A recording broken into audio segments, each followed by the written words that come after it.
Hello, I'm Imran Khan. This is Counting the Cost at Al Jazeera, your weekly look at the world of business and economics. This week, a big moment for South Africa. From climate action to debt relief, developing nations have finally shaped the G20's agenda. But will the shift bring real change, or is it just a symbolic win? Britain's second budget of the year is here, but Labour is navigating the same pressures facing other centre-left governments across Europe. So, can it deliver relief for households without rattling investors? Joining the $1 trillion club, a pharma giant becomes the first drug maker to hit that market cap. So what's driving the spectacular rise of weight loss drugs, and could prices come down?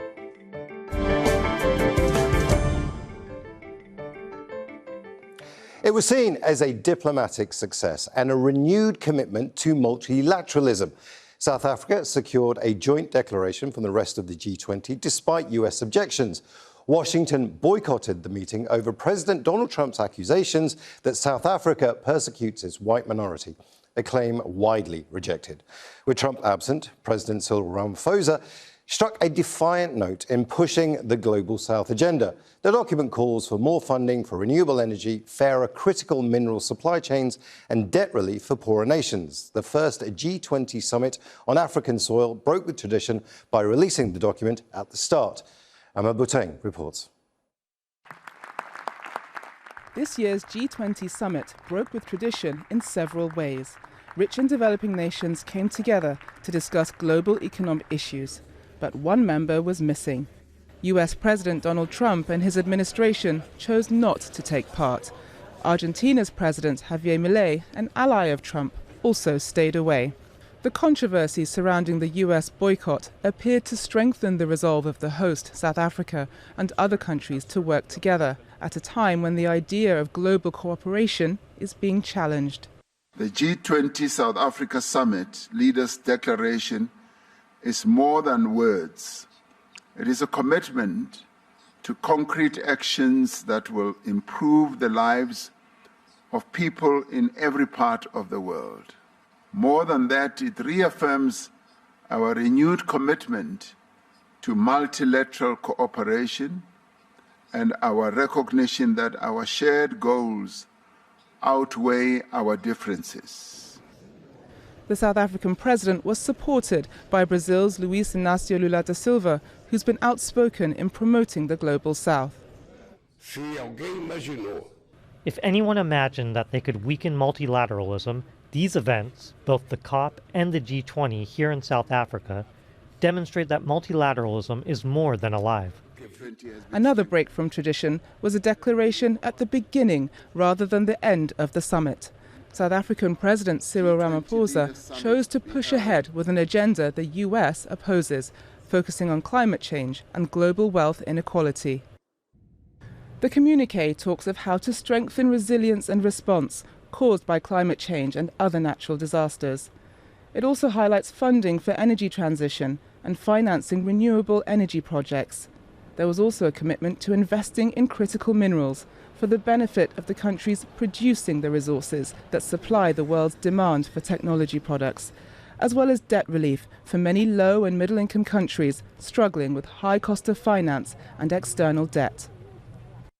This is the first time the summit has been hosted in Africa, and after 4 years of leadership by major emerging economies, the G20 chair moves to the world's largest economy. Together, we can ensure that no one is left behind. I now say that this gavel of this G20 summit formally closes this summit and now moves on to the next president of the G20, which is the United States, where we shall see each other again next year. The summit is therefore closed. With the US taking over, there are concerns that much of the work in Johannesburg could be undone, leaving a question mark over the chance for voices from the Global South to have more of a say in how the global economy runs. Amma Buteng, Al Jazeera, for Counting the Cost. The G20 is considered the most prominent forum for international economic cooperation. Let's take a look at why the group is so significant. It was created in 1999 following the Asian financial crisis as a platform for finance ministers and central bank governors from the major developed and emerging economies to discuss global financial issues. Since then, it's grown into a summit of 19 world leaders, as well as the European Union and the African Union. And it also debates wider issues such as geopolitical tensions and climate change. Members represent 85% of global gross domestic product, more than 75% of international trade, and about 2/3 of the world's population. For more on the G20 summit, we are joined now by Lo Nel. He is a senior political and economic analyst at Oxford Economics Africa and joins us from Cape Town. Lo, this was a very African-centric G20. In fact, one guest I actually spoke to said this was Africa's oil moment, that this was a way of Africa putting itself on the map with some minerals that were going to benefit the continent itself. Is that your take? Well, I think perhaps that's slightly an overstatement. It was certainly very important for South Africa to get an opportunity to be the president of the G20 and to host a successful summit, which I would suggest we did. It was very important for South Africa to set the agenda for the summit, and I think that President Cyril Ramaphosa did a very good job of trying to balance what he would have known the G20 wanted to talk about, its Western partners, but also putting African issues and important issues, things that affect the continent, onto the agenda and having some of those issues dealt with and reflected in the leaders' declaration. The US has been very clear there's a white genocide going on in Africa. That's something that we can actually dismiss. There's no actual evidence for that. However, does this mean that there is a weakened G20 because the Americans weren't there? And this is a chance to reshape the G20, and that's why it was so Africa-centric. Well, I think that for us during the year in South Africa, we felt obviously attacked by the United States, but at the same time, we were quite encouraged by some of the support that we had received from our traditional partners, in particular the European Union and some of the European countries that we have a close relationship with, France, the United Kingdom. And in many ways, especially after that very, very difficult and ugly Oval Office meeting that Ramaphosa had with Mr. Trump, a lot of statements of support coming from the EU that I think we really appreciated. We are obviously on very good footing with China, India, Brazil, our BRICS partners, and some of the other countries that were invited to the summit. But I think it was encouraging that the summit and the declaration itself really reaffirmed that commitment to multilateralism. I think that was important for the Europeans in particular, that multilateralism itself was under attack, not just South Africa, and that they felt that they needed to support us in that. And that there was one line from the declaration that really stands out to me. It says, "We reiterate our commitment to the G20 as a premier forum for international economic cooperation and its continued operation in the spirit of multilateralism on the basis of consensus, with all members participating on an equal footing." Rather extraordinary language, perhaps a mild rebuke of the US and its aggressive posture that it took towards the forum and towards the summit, and in many ways very encouraging. But you also heard leaders admit that we are in a shifting global order, that the G20 is perhaps also changing and needs to change in order to deal with this shift in the global order, but that multilateralism itself needs to be defended and is important, and the G20, as it described itself, as the premium forum for international economic cooperation. I'm glad you read the statement because it is a very extraordinary statement. But we're in a honeymoon period at the moment. You know, this idea that there was a very successful African-centric, almost multilateral G20 summit. Now we've got a year till the next one. And there is a big chance, Lo, that the Americans will undo all of this good work and it'll just go to waste. Are you fearful of that? Yes, I think it's a legitimate concern. We've seen a lot of reporting over the last couple of days alone. One, the US saying that they're not going to invite us to the next G20 summit in Miami. Another relating to a piece of legislation that will serve as a replacement to AGOA, and a piece of legislation would explicitly exclude us. But For most of this year, whenever we spoke to clients, we said to them that we considered AGOA to be dead in the water, that it would likely be replaced, as we had said at the beginning of the Trump presidency, by something more bilateral. So that in and of itself is not an enormous blow, not an enormous surprise. But, we said this about the summit as well. The summit was the conclusion of an entire year's worth of engagement. And so the US saying that South Africa will be uninvited to the summit, does that necessarily mean that South Africa will be uninvited to all the other meetings? And the work gets done in those meetings. The 12 months leading up to the summit, that's where the work gets done. We can assume that the US will be pushing back and will making life difficult for us. But again, there shouldn't be an overemphasis on the big set piece, the conclusion of the G20 and that being the summit. Lo, always brilliant to talk to you. Thank you very much. Thank you, Ron. Britain's Labour government is facing a make-or-break moment. The UK is struggling with slow growth and rising pressures on households, and the party's popularity is plunging. Prime Minister Keir Starmer's future may hinge on how voters and global investors judge the nation's second budget that aims to tackle those problems. Finance Minister Rachel Reeves delivered a plan that pushed taxes to a record high, hitting workers, the wealthy and some businesses. She says the plan will restore economic stability and ease the cost of living crisis. Markets appeared reassured for now, but political opponents accuse Reeves of breaking a promise not to return to higher taxes and demanded her resignation. Now, the Chancellor has announced a $34 billion tax rise, lifting the overall burden to 38% of GDP. Income tax thresholds will be frozen for 3 more years, pushing millions into higher tax brackets as wages rise. Other measures included a mansion tax, a cut to household energy bills, and scrapping the cap on benefits paid out to families with more than 2 children. Now, Reeves is trying to keep the markets calm, businesses on side while easing pressure on households. But analysts say her self-imposed rules have left her little room to manoeuvre, and they include balancing day-to-day spending and reducing the national debt, all without raising income tax, VAT or national insurance. Despite last year's tax hikes, she faces an estimated $40 billion fiscal hole. And here's how some people in Britain have reacted to the budget. You've got bills that are rising, my supermarket costs are rising, my fuel's rising, but my wages don't match that. So when they take out more of my tax and my national insurance, that really matters to my bottom line. I think with the threshold on tax, because I'm a pensioner, so yes, that means I'm going to be starting to pay more tax, I'm sure. Yeah, so yes. So maybe I'm not too happy about that because I'm on a fixed income. Usually salaries get adjusted by inflation. When it rises, and if the threshold is kept the same, we're going to enter a higher tax band. So it's definitely going to affect us. But if the tax is being spent well, like the NHS and all the infrastructure developments, then I think it's going to be an overall good thing. Joining us from London is Nina Skerro. She's the Chief Executive at the Centre for Economics and Business Research.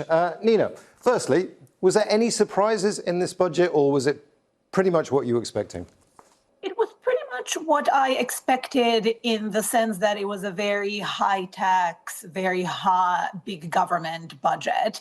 What was a little bit of a surprise was that a lot of the decisions that the Chancellor made in terms of raising taxes wasn't because she was fighting against OBR, the UK's fiscal watchdog's bad forecasts. She was actually increasing taxes so that she could spend more and so that she could significantly increase her fiscal buffer to sort of provide herself a little bit of security for years down the line. So that motivation was a little bit of a surprise. But overall, this is essentially round 2 of exactly what we saw from the Chancellor a year ago. So no major surprises in that sense. I mean, it is the kind of budget that will satisfy, businesses, the central bank, but it does hit working people, it does hit the middle classes, and it does hit businesses a little harder than perhaps Labour voters would like. Is this a political problem as well, do you think?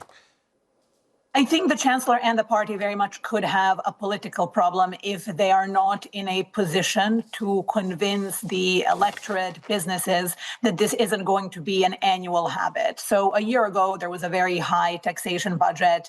I think that one was passed with saying we've inherited a very bad fiscal situation. We need to get the country on a firmer footing.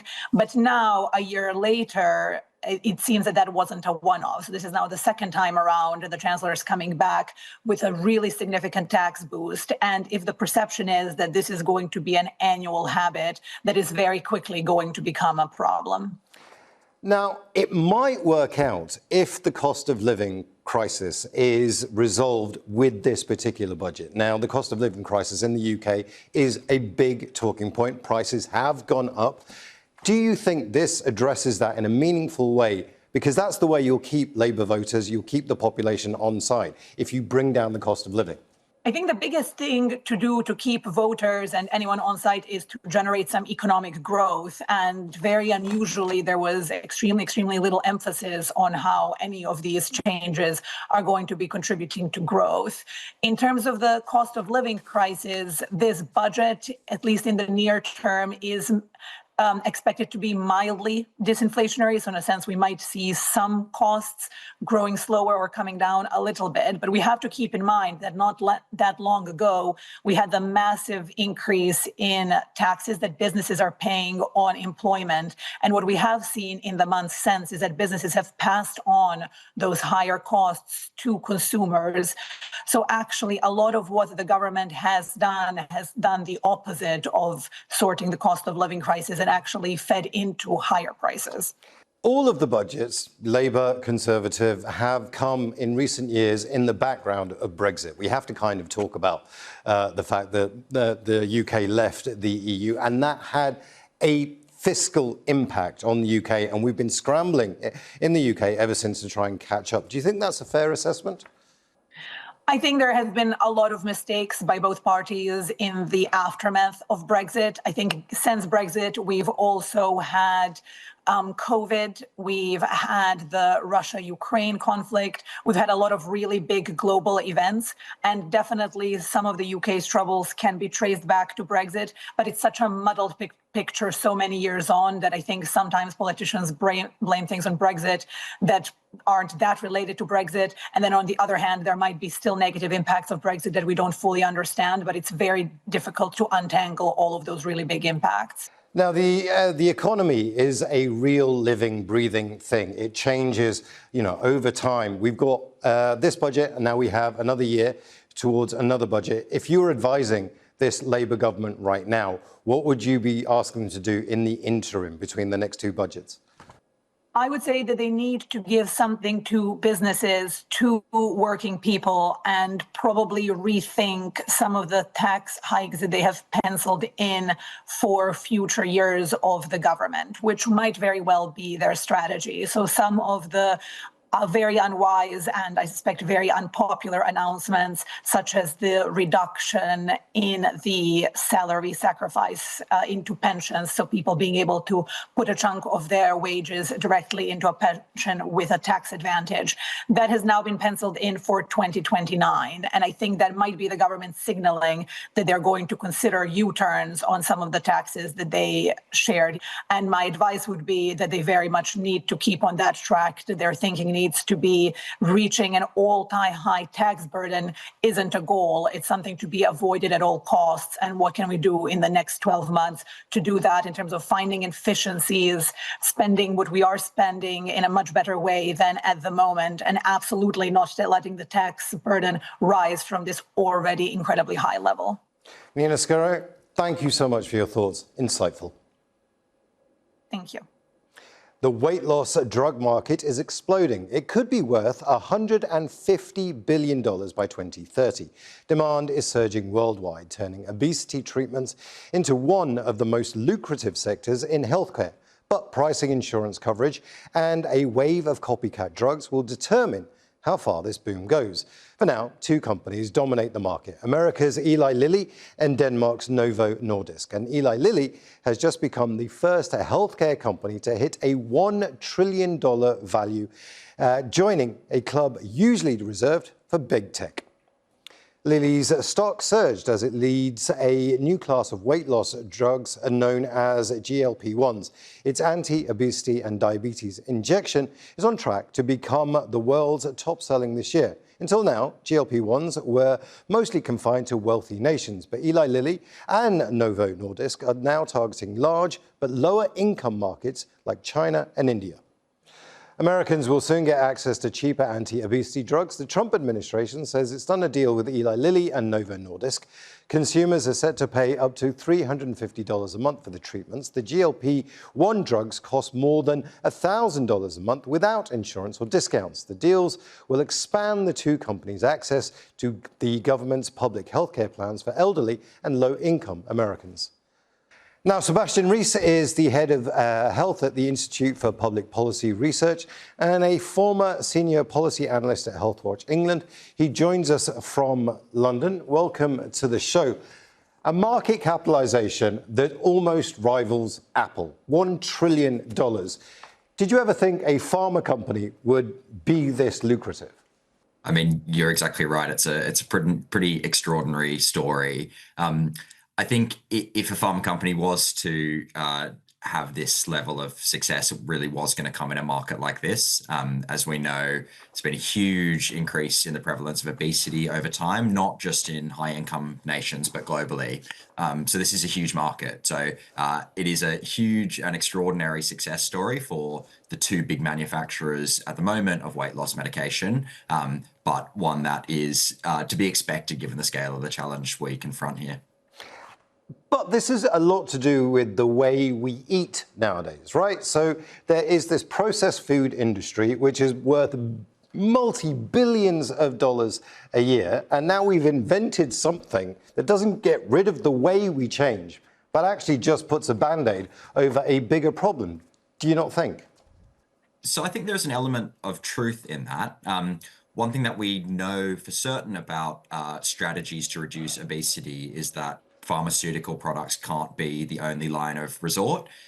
So we know in this case that often people will take anti-obesity medication, but it won't help them keep weight off consistently. So I think if we really want to tackle obesity at a global level, it needs to have a multi-pronged approach. So that needs to be confronting the food and drink sector. It needs to be about proper government regulation. It needs to be about incentivizing physical activity. But for a lot of people who have tried lots of different things to reduce their weight, it is clear that new categories of drugs, new treatments in this area do make a real difference in terms of at least taking that first step to reduce their weight. But you've hit upon the secret sauce there in your answer. This isn't an end-all for weight control. It does work for a little while, but then you have to either keep doing it or you put the weight back on. Every time that happens, the drug companies make a lot more money because it doesn't solve it permanently. That's why the market capitalization is so high. This is simple profiteering, is it not? Come on. I don't necessarily think it's profiteering. I think that that obviously pharmaceutical companies in this sector have absorbed a huge amount of risk in developing these products. They often have a kind of quite short life in which they can make money off these products because of the way in which regulation and intellectual property operates. I think one of the questions going forward, and this is a big question for health systems that are buying these drugs en masse. So I think about the UK example in which there's been a kind of rollout by the National Health Service in the UK of new types of weight loss drugs. I think there are big questions for health systems about what the kind of accompanying support for people looks like who are currently taking weight loss medication. So in the NHS, for instance, there's been a big push around having kind of accompanying support. So making sure that it's not just about the weight loss medication. It's also got a health coaching offer. It's also got support for people to manage their diets once they come off these drugs. So I think there is a kind of big question here about what the accompanying offer looks like to make sure that this is not just about a kind of pharmaceutical product development. Sebastian, really interesting talking to you. Thanks for joining us. Thank you. It's central to Kashmir's identity, prized for its intricate designs and unmatched quality. But the region's world-famous carpet industry is under strain after the US imposed steep tariffs on Indian handicrafts. Duties on hand-knotted carpets have jumped to nearly 53%. shutting exporters in Indian-administered Kashmir out of their biggest overseas market. More than 100,000 artisans rely on this trade for their livelihood. Now, small weavers are reeling as orders collapse and production stalls. Malahabe Metsepe reports. Many of these artisans have spent decades perfecting their craft. The carpets they weave on these looms are sought after worldwide, especially in the US. The workers are worried about the future. In July, the Trump administration imposed 25% tariffs on Indian goods, rising a week later to 50% as a punitive measure, because the White House doesn't want India to buy Russian oil. Firdoz Ahmed Dar says it's already hard enough to make a living. We were operating 7 looms here. Because of the tariffs, we have to reduce the looms, and it's a loss for us. We want to send a message that the tariffs should be reduced so that we can have enough work. It's directly impacting us, and we want this art to survive. The US is the biggest market for carpets made in Indian-administered Kashmir. Riaz Butt is an exporter. He says it's not only about money. The threat to the industry is a threat to the identity of the entire community. It is really very important and significant part of the whole lifestyle of the Kashmiri people. And there is a huge community connected with the carpet, manufacturing and carpet selling. So it definitely is something very special for the people of Kashmir. Not only for the people who are making them, also for the people who are admiring them. According to the Regional Chamber of Commerce and Industry, historically up to 70% of carpets are exported to the US. So we have lost a huge market, and it has adversely affected all these components, all these people who are associated. In my opinion, maybe about 100,000 artisans and weavers. So that's a huge number. And it has already hit us hard, and it's going to have a very adverse effect on our carpet industry and its exports. Trade negotiations are underway between the White House and New Delhi. The US is India's largest trading partner. Those involved in the industry hope for a breakthrough in the talks, because the longer the uncertainty continues, the greater the threat to their entire livelihoods. Malakhaiba Mudzipe, Al Jazeera, for Counting the Cost. And that's our show for this week. Do get in touch with us on X. I'm at AJ Imran, and use the hashtag AJCTC when you do. Or drop us an email. countingthecost@aljazeera.net is our address. But there's more for you online at aljazeera.com/CTC. That'll take you straight to our page, which has individual reports, links, and entire episodes for you to catch up on. That's it for this edition of Counting the Cost. I'm Imran Khan from the whole team here. Thanks for joining us. The news on Al Jazeera is next.